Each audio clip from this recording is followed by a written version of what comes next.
Minasan, konnichiwa. Welcome back to Wagomu Japanese Class. Masih bareng Manda. Ya, apa kabar teman-teman semua, genki desu ka? Semoga teman-teman semua yang lagi nontonin aku di video kali ini dalam keadaan yang sehat-sehat alias genki desu. Amin. Nah, di video kali ini aku kembali mau sharing-sharing lagi sama kalian semua, terutama buat teman-teman yang baru pertama kali nontonin aku di channel ini. Ya, selamat datang. Ini adalah channel Wagomu Japanese Class, dimana kita ini nge-share lah tentang bahasa Jepang dan juga budaya-budaya Jepang. Dan khusus di video kali ini Manda mau sharing juga nih sama kalian semua tentang kendala-kendala yang biasa kita temuin ketika lagi belajar bahasa, khususnya bahasa Jepang. Tahu sendiri dong, bahasa Jepang ini adalah bahasa yang unik. Kita bisa bilang bahasa Jepang ini memiliki pola-pola yang beda ya dengan bahasa-bahasa lain. Mungkin ada kemiripan dengan bahasa Korea, tapi dengan bahasa Indonesia, dengan bahasa Jerman, dengan bahasa Inggris, dia punya pola kalimat yang mungkin agak unik dan berbeda. That's why dengan keunikannya ini, orang-orang tuh sebenarnya jadi suka nih dengan bahasa Jepang ini, terutama nih mereka-mereka yang memang antusias dengan kebudayaan Jepang. Kayak misalnya suka nonton anime, suka baca manga, pasti otomatis pengen bisa dong bahasanya. So, aku akan rangkum beberapa kendala-kendala yang juga bisa kita temuin ketika kita lagi belajar bahasa Jepang. Beserta pasti aku bakalan kasih tips and triknya juga untuk kalian bisa mengatasi kendala-kendala tersebut. Karena guys, aku sendiri juga ngalamin pastinya ya ketika lagi belajar bahasa Jepang. Wah, kira-kira ada aja gitu ya mentok di mana, dan kali ini aku akan share sama teman-teman semua gimana caranya supaya kita bisa mengatasi kendala-kendala tersebut. Check this out. Oke, kita akan mulai dari kendala yang paling pertama pasti kalian temui adalah sistem tulisannya atau sistem alfabetnya yang kompleks. Iya, aku coba review nih buat teman-teman semua mungkin yang belum tahu tentang huruf Jepang.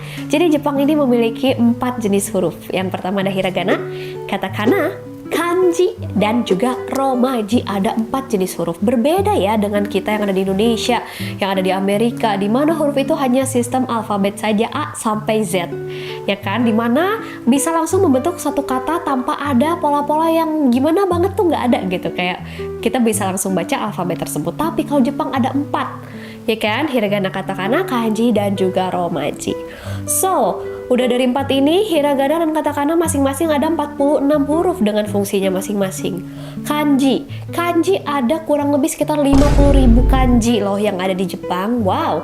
Dan ketika kalian mau jadi native, mungkin kalian kalau misalkan pengen tinggal di Jepang dan pengen bisa baca kanji, kalian harus menguasai minimal tuh kayak 2.000 sampai 3.000 kanji. Wah.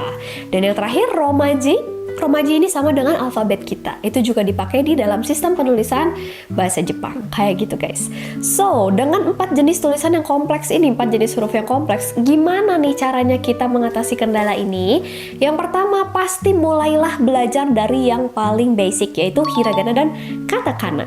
Caranya gimana kak? Itu mah banyak. Di buku-buku bahasa Jepang juga ada, kalian bisa lihat ya huruf hiragana apa saja, huruf-huruf katakana apa saja, dan kalian juga bisa ngerjain kuis-kuis yang ada di internet, di aplikasi belajar, atau kalian juga bisa sambil tontonin video kita yang ini, gimana kalian bisa belajar hiragana dan katakana, menguasai hiragana dan katakana kurang dari 1 jam untuk masing-masingnya. Sambil pakai kanakart juga boleh, karena itu bakal membantu kalian untuk memvisualisasikan hiragana dan katakana tersebut. Jadi langkah pertama adalah itu dulu guys, kuasain dulu nih hiragana dan katakananya. Oke, kalau aku biasanya aku juga akan menggunakan sebuah metode belajar atau media belajar yang aku suka. Karena aku orangnya suka menghias, suka gambar yang lucu-lucu. Jadi aku tuh beli satu notebook yang lucu dan aku tulis tuh hiragana apa saja, katakana apa saja, terus aku hias-hias dan aku bisa lihat bukunya setiap hari. Itu juga efektif dan works. Kalau misalkan kalian lebih suka pakai poster, bisa kalian tempelkan tuh si posternya di depan kasur kalian. Jadi bangun tidur bisa langsung lihat. Itu salah satu cara yang juga bisa kalian lakukan untuk mengingat hiragana dan katakana. Nah, berikutnya nih, hiragana katakana sudah hafal dengan tips yang aku kasih tadi. Next, langkahnya gimana kak? Next adalah langsung masuk ke kanji. Oke ya, untuk kanji ini sendiri sebenarnya apa ya? Aku bisa bilang kanji ini sebenarnya tidak susah. asalkan kalian emang tahu nih cara untuk menghafalkannya. Aku nggak bosan-bosan bilang kalian bisa pakai kanji cardnya Wagomu Japanese Class, karena di sini tuh udah gampang banget. Karena dia pakai sistem visualisasi, jadi kalian bisa sambil ngebayangin bentuknya, sambil ingat kanjinya apa. Dan yang paling penting adalah jangan hafalkan ongyomi dan kungyominya, hafalkan kanji tersebut sebagai kosakata baru. Karena ya kalau kalian lagi praktek ke Jepang langsung, yang ada di tulisan itu bukan di tes ongyomi kungyomi, tapi cara bacanya ini apa sebagai sebuah kosakata kayak gitu. Kecuali kalau kalian lagi kuliah bahasa Jepang terus dites ongyomi kungyomi, itu mah wayahna harus dihafalkan. Tapi kalau emang kalian mau praktek langsung ke Jepang, hafalkan kanji tersebut sebagai kosakata. Dan ada sebuah tips lagi. Tips ini adalah namanya teknik mnemonik ya. Dan ini adalah sebuah teknik untuk memvisualisasikan atau mengaitkan bahan ajaran kalian atau yang lagi kalian hafalkan dengan sesuatu yang bikin kalian tuh mudah ingat. Kayak gitu. Jadi misalnya ada kejadian-kejadian apa yang mengaitkan kalian dengan si kosakata tersebut. Itu bisa juga jadi satu tips untuk hafalin hiragana, katakana, baik kanji juga. Oke, itu beberapa tips ya, cara untuk mengatasi kendala kesulitannya. Kalau romaji mah sama kok sama alfabet yang suka kita pakai. Jadi romaji udah muasain dong pastinya ya. So, jangan lupa untuk lakukan tahapan yang udah aku sebutin tadi ya. Ya, kita masuk ke kendala yang berikutnya, yaitu tentang tata bahasa yang berbeda. Oh, jelas, tata bahasa termasuk pola kalimat ya, itu beda banget sih teman-teman. Mungkin sama bahasa Korea mirip, tapi kalau sama bahasa Indonesia beda. Dari mulai pola kalimat bahasa Indonesia sudah tahu ya, SPOK kita sudah belajar dari zaman kita SMP ya, di pelajaran bahasa Indonesia kita sudah tahu kalau bahasa Indonesia itu pola kalimatnya itu adalah SPOK. Kalau Jepang gimana Kak? Kalau Jepang tuh kebalik, jadinya skop. SKOP, predikatnya justru ditaruh di paling belakang guys. So ini adalah keunikan dari bahasa Jepang itu sendiri. Lantas bagaimana nih Kak supaya kita bisa cepat mengerti tata bahasanya? Tenang, aku punya di sini cara-caranya. Yang pasti yang paling pertama kalian harus mulai dengan mempelajari pola kalimat dari yang paling sederhana, beserta kosakata-kosakata yang dasar lah.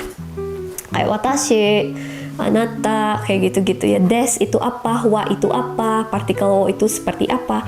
Itu yang dasarnya dulu aja. Jadi belajar pola kalimat yang paling basic sampai dengan yang paling susah. Jadi pelan-pelan.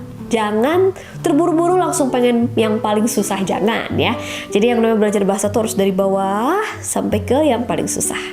Itu langkah pertama, jangan ngaclok-ngaclok belajarnya. Terus yang kedua, kalian gunakan sumber belajar atau bahan ajar yang paling jelas dan yang paling betul pastinya ya kan? Atau mungkin aku bisa bilang yang paling mudah dimengerti, wakariyasui no hogai, yang paling bisa dimengerti itu lebih baik. Gitu. Kalau kita di sini di Wagomu Japanese Class, kita biasa pakai standarnya Mina no Nihongo Sokyu 1 dan Sokyu 2. Jadi Sokyu 1 itu untuk level N5 dan Sokyu 2 ini sudah di level N4. Ini adalah bahan ajar yang menurut aku bisa dibilang buku sumber yang paling mudah dimengerti dan sistematis. Jadi teman-teman bisa coba belajar pakai Mina Nihongo Sokyu 1 dan Sokyu 2. Kalau mau pakai buku-buku lain juga boleh dong, seperti Marugoto atau buku-buku lainnya yang mungkin Irodori ya, yang bisa membantu kalian untuk belajar bahasa Jepang juga, itu boleh. Semakin banyak bahan ajarnya pasti semakin komprehensif ilmu yang kalian dapetin juga. Udah bisa nih menguasai nih pola-pola kalimat bab 1, bab 2 sampai bab 10 udah bisa. Terus apa Kak? Terus langkahnya kalian kuis. Iya, kalian jangan lupa buat uji pemahaman kalian lewat kuis atau latihan soal. Gak perlu pakai buku guys, kalian udah bisa cari. Ada banyak sekali di internet, di App Store, di Play Store, di mana-mana. Ada banyak banget loh aplikasi-aplikasi untuk mempelajari bahasa Jepang, dan di situ sudah include kuisnya juga. Gitu. Jadi kalian bisa langsung coba aja di sana, dan bahkan udah ada kayak skor-skornya dan kayak koreksinya tuh udah ada. Kalau kalian salah jawab tuh dikasih tahu jawaban yang benarnya apa. That's why kalian harus memanfaatkan aplikasi-aplikasi tersebut. Jadi nggak usah pakai buku.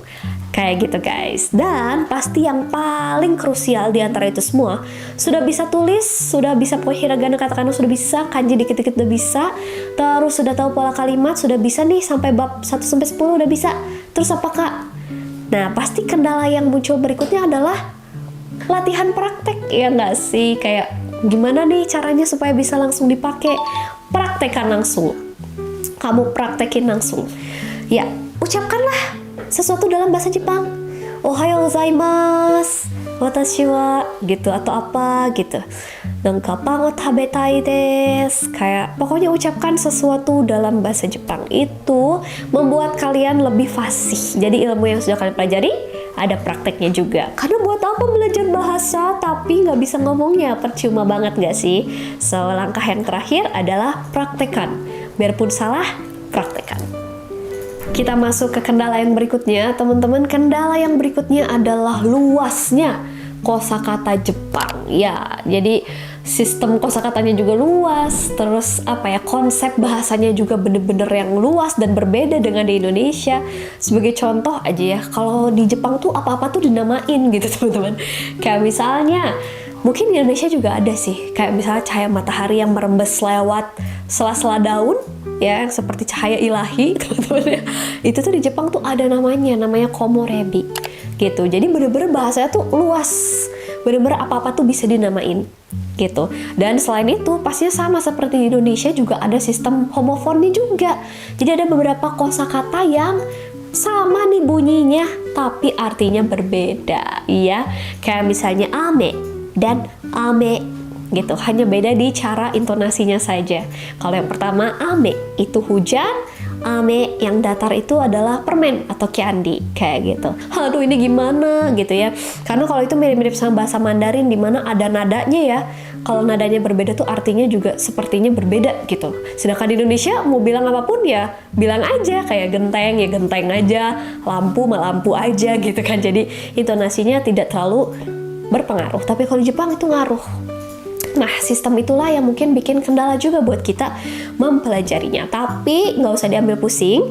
Langkah-langkah yang bisa kalian lakukan, tips and tricks dari aku yang pertama adalah hafalkan dulu si kosakata-kosakatanya. Jadi cara yang paling pertama harus dilakukan adalah bikin kamus personal. Ya, balik lagi sih ke hobi aku yang tadi, dimana aku tuh suka bikin coret-coretan di buku yang lucu, notebook yang lucu gitu. Karena aku orangnya juga klasik ya, aku lebih suka nulis gitu kan. Jadinya si kamus personal itu kalian bisa tambahin sehari 3 kosakata baru aja. Kalian tambahin tuh di buku kalian. Dan itu kalau kalian tulis sendiri itu adalah kamus terbaik di dunia. Karena itu kalian tulis sendiri gitu. Kamus yang lengkap banget yang kayak kosakatanya semuanya ada tuh belum tentu jadi kamus terbaik karena kalian belum tentu baca. Tapi kalau kamus kalian bikin sendiri itu pasti kalian baca dan kalian tulis. Bener gak sih? Ya, itu langkah pertama, itu matters loh, itu ngaruh banget. Bikin kamus personal dan sehari tambahkan minimal 3 kosakata baru. Oke, jadi itu bisa bantu kalian untuk memperkaya kosakata kalian dalam bahasa Jepang. Percuma mau latihan bahasa Jepang tapi nggak punya kotoba, nggak punya kosakata, aduh percuma guys, nggak akan bisa. Dan yang kedua, kalian tips dari aku adalah gunakan flashcard atau aplikasi atau kamus online kayak gitulah. Aplikasi kamus dalam bahasa Jepang yang ada di App Store, di Google Play Store juga ada. Dimana ketika kalian sudah cari kotoba, kalian sudah cari kosakata, kayak tadi misalnya cari ame, udah ketemu, oh artinya hujan. Terus kalian bisa kasih bintang, itu kayak masukin ke favorite gitu. Itu bisa kalian cek, udah kayak kamus personal sendiri kayak gitu. Itu praktis. Zaman sekarang mah udah nggak susah ya mau belajar apa-apa termasuk bahasa. Sudah dipermudah oleh kecanggihan zaman guys, ya nggak sih? Itu. Dan tips yang paling terakhir dari aku kalau untuk kesulitan bahasanya atau kesulitan menghafalkan kotoba adalah dengan cara menonton dorama atau anime, membaca manga, mendengarkan lagu, menonton kayak channel-channel TV Jepang gitu guys. Itu percaya nggak percaya itu works banget. Temenku yang mau kerja di Jepang, dia kayak setiap hari tuh tontonin NHK, NHK di TV kayak buat ngedenger orang Jepang ngomong. Karena speednya pasti beda ya sama kita lagi latihan listening, latihan chokai di soal-soal yang ada. Itu kan ada fasenya kayak lambat gitu ya. Tapi kalau udah nyemplung langsung ke masyarakat itu ngomongnya kayak kita ngomong Indonesia cucu-cucu cepet banget guys, kayak gitu. Makanya untuk membiasakan biasanya sambil sapu-sapu, sambil nyetrika, nyalain aja TV sambil tonton channel bahasa Jepang. Tonton channel yang ada bahasa Jepang yang intinya kayak gitu. Mau berita, aku yakin lah minimal dari nonton 1 episode Jujutsu Kaisen aja kalian bisa dapetin kayak 10 kosakata baru lah kalau kataku. Ya dari si Inumaki ngomong aja kan udah ingat ada kata shake yang artinya salmon, ya kan?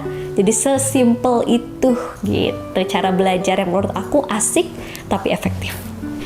Kendala berikutnya adalah kita capek atau kurang motivasi. Wah, itu mah dalam segala aspek kehidupan kayaknya bisa terjadi ya teman-teman. Gak cuma dalam belajar bahasa Jepang, tapi ketika kita lagi apapun, punya tujuan tertentu, tapi kita kali-kali pasti ada aja satu titik di mana kita unmotivated atau nggak pengen lanjutin tujuan kita gitu. Termasuk belajar bahasa Jepang. Ya kadang-kadang kalau tujuan kita kurang jelas atau kurang kuat lah, bukan kurang jelas ya, kita kadang-kadang jadi nggak termotivasi buat lanjutin belajar. Apalagi temen-temen yang emang belajarnya diseling sama kerja paruh waktu, sama kuliah, sama sekolah, wah kayaknya berat banget nih buat ikut ngelanjutin atau terus ngelanjutin si pelajaran bahasa Jepang. Aku ngerti, I feel you teman-teman. Aku pernah ada di titik 1 tahun tuh kayak nggak pengen upgrade ilmu, udah aja lah, asa udah cukup gitu ya, nggak usah belajar lagi karena tujuannya tidak jelas, kurang jelas kayak gitu. Tapi ketika kalian sudah punya tujuan yang jelas, kalian tuh bakalan selalu termotivasi guys. Percaya atau nggak percaya, itu tuh bener banget. So mulai dari sekarang silahkan ambil kertas kalian dan tulis ya sekarang ya, apa tujuan kalian belajar bahasa Jepang? Aku tungguin, ayo ditulis dulu.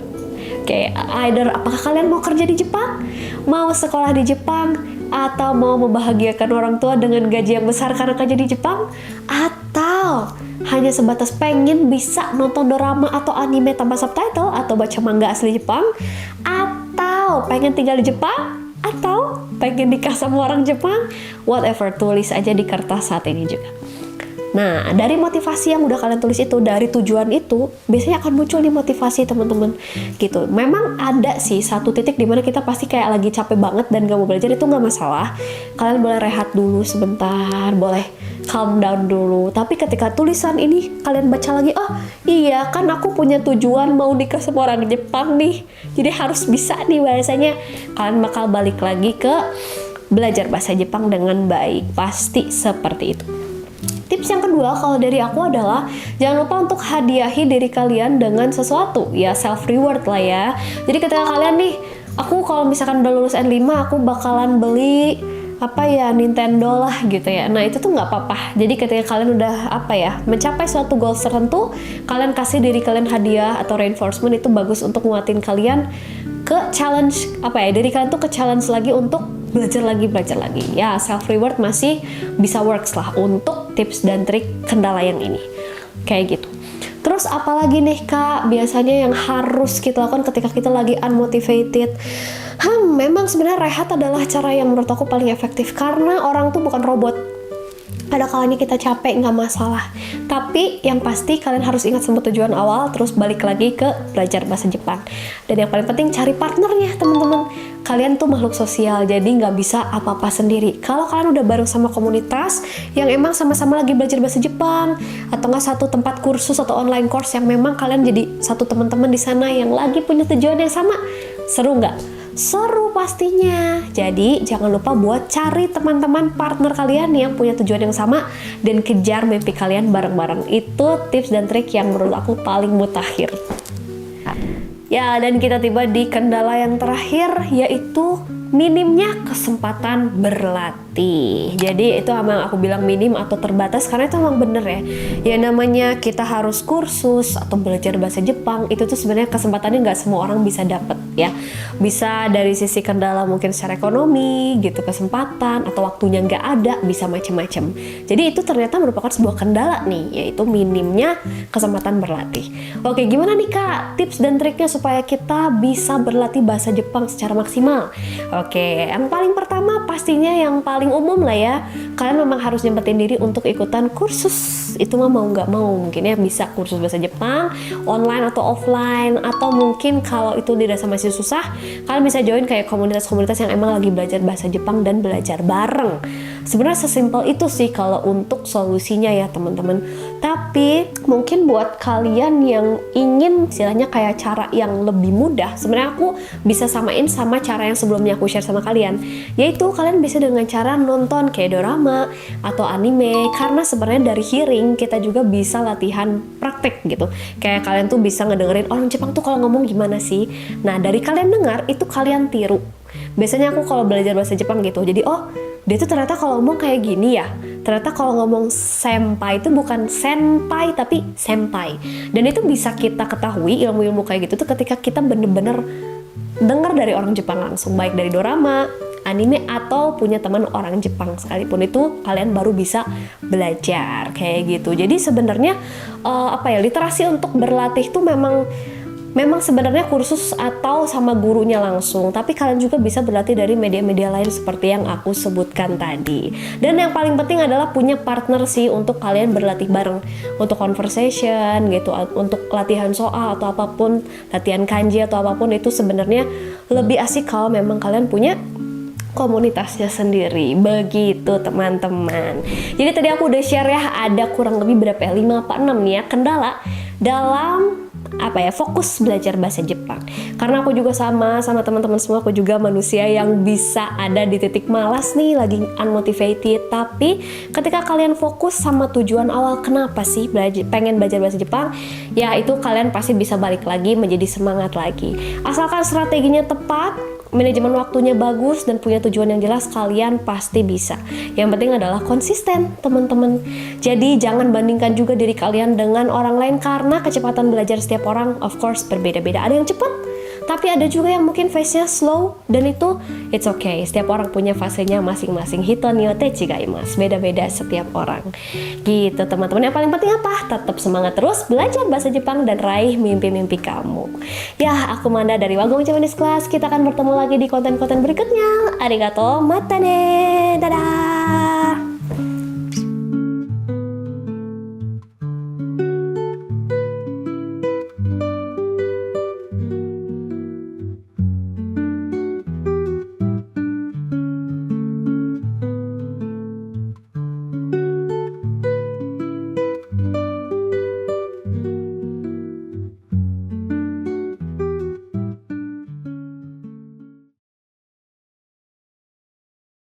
Sambil disaring kerja, arbaito gitu ya, kerja yang kuliah sambil kerja juga, terus belajar juga, mau bersin. Aduh.